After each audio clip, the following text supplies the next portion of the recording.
মেঘের উপর আকাশ ওরে, নদীর ওপার পাখির বাসা।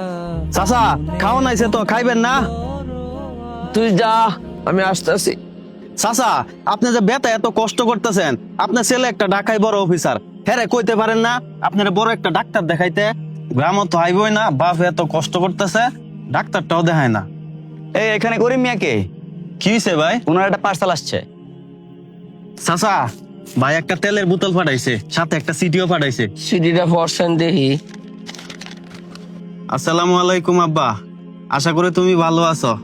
আমি অফিসের ব্যস্ততার কারণে গ্রামে আসতে পারি না। আমি জানি তোমার শরীরে অনেক ব্যথা, তোমার ব্যথার জন্য 2টা তেলের বোতল পাঠাইছি, এটা 1 মাস ব্যবহার করো। ইতি তোমার ছেলে।